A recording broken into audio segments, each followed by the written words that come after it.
रोशनी जी Ireland से। राधे राधे महाराज जी।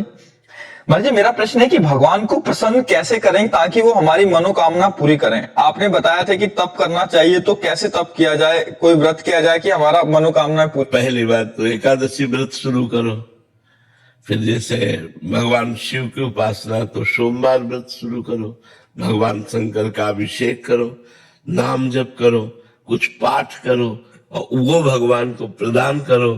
फिर भगवान से प्रार्थना करो। एक तो ये डिपार्टमेंट हो गया, और एक हो गया कि लाडले प्रभु मैं आपकी लाडली हूं, मैं जैसी हूं आपकी हूं, मेरे से कुछ नहीं बनेगा, आप अपने हिसाब से मेरी आवश्यकताओं की पूर्ति कर दें।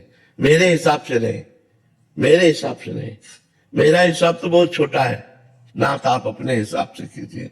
जोई जोई प्यारो करे सोई मोई भावे। ये बड़ा मस्ती का मार्ग है जो दूसरा बताया। पहले वाला वो एक दुकानदारी का मार्ग है कि जो हम किया उसका फल दे दीजिए, और इसमें किए का फल नहीं है, इसमें मैं आपकी हूं।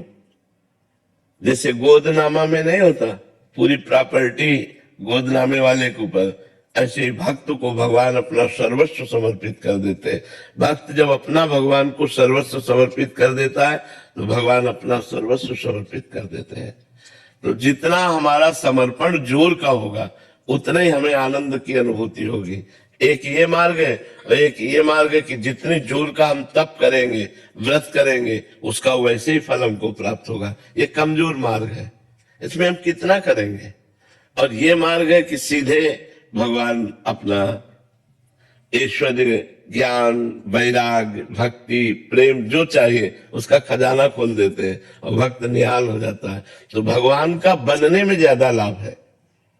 भगवान के लिए साधना करना, भगवान के बन के, ये और उत्तम बात है।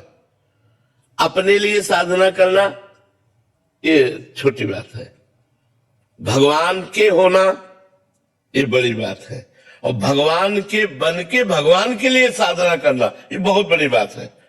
इसी से भगवत प्रेम प्राप्त होता है, इसी से मोक्ष प्राप्त होता है। तो हम लोगों की आवश्यकताएं तो है। हम आपको सच्ची बताएं, भगवान के हो जाने में इतना आनंद है कि हम तुम्हें कुछ कह नहीं सकते। आप कह सकते होगी कि आपने तपस्या किया, अब तो क्या मेरे जीवन की तपस्या का फल ये संसार की झूठी माया है जो मरने के बाद साथ नहीं जाती है? नहीं, हमारी तपस्या का फल अगर ये है तब तो बहुत बेकार है। नहीं, भजन का फल ये नहीं है, भजन का ब्याज ये है। मूल फल तो भगवान का परमानंद प्राप्त होना, भगवान की प्राप्ति होना, दुखों से छूट जाना, सदा सदा के लिए दुखों से पिंड छूट जाना, ये भगवान के भजन का फल है। तो हमने 3 बातें बताई।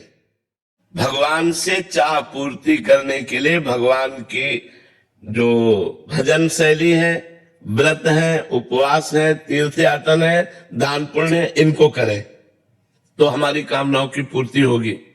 दूसरी बात बड़े जोर की, मैं भगवान का भगवान मेरे नाथ, आप मेरे स्वामी हो, मेरे पिता हो, मैं और किससे मांगू।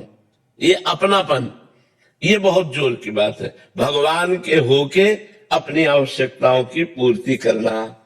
तीसरी बात, भगवान के लिए, भगवान के होके भजन करना, ये बहुत जोर की बात हो गई। अब हमें चिंता नहीं आगे क्या होना है, आप खुद देखिए आपको आगे क्या करना है। वो बड़ी मस्ती की बात होती है, बड़ी मस्ती की बात हो।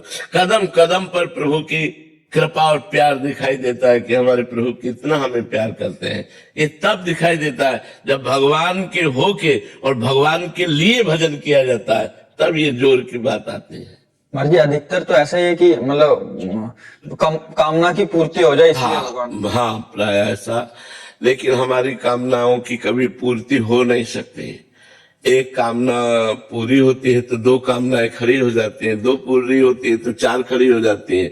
कामना ही पूरी शांत हो जाए वो भजन का फल होगा कि अब कोई कामना नहीं। जाहि न चाही कबहु कछु, तुम सन सहज स्नेह बसहु निरंतर तासुर सो राउर निज के। जिसे कभी कुछ नहीं चाहिए, सब कुछ व्यवस्था भगवान अपने आप करते हैं। चाह की कोई जरूरत करने की नहीं है, केवल भगवान के होने की जरूरत है, भगवान के भजन करने की जरूरत है, गंदे आचरणों के त्याग की जरूरत है। तो इसलिए हम कहते हैं तीन पद्धति है। एक तो है करके भगवान से लेना, एक है होके भगवान से लेना, और एक है लेने की इच्छा ही ना रखना, केवल भगवान के हो जाना। तो सब अपने आप हो जाता है, सब अपने आप व्यवस्था हो जाती है। इसलिए हम कहते हैं भगवान के हो जाओ, भगवान के हो करके फिर देखो कैसा आनंद जीवन में है। कुछ नहीं करना, जैसे हो वैसे ही रहो। नाम जप करो राधा राधा, बस मांस मत खाओ, शराब मत पियो, पराई बहनों बेटियों की तरफ गंदी दृष्टि मत रखो। जो पापाचरण है वो पापाचरण मत करो। फिर देख लो आपका जीवन कितना आनंदमय होता है। भगवान ने आनंद के लिए मनुष्य शरीर दिया है, पशुओं को कर्म भोग के लिए दिया है। मनुष्य शरीर नए प्रारब्ध की रचना के लिए मिला है।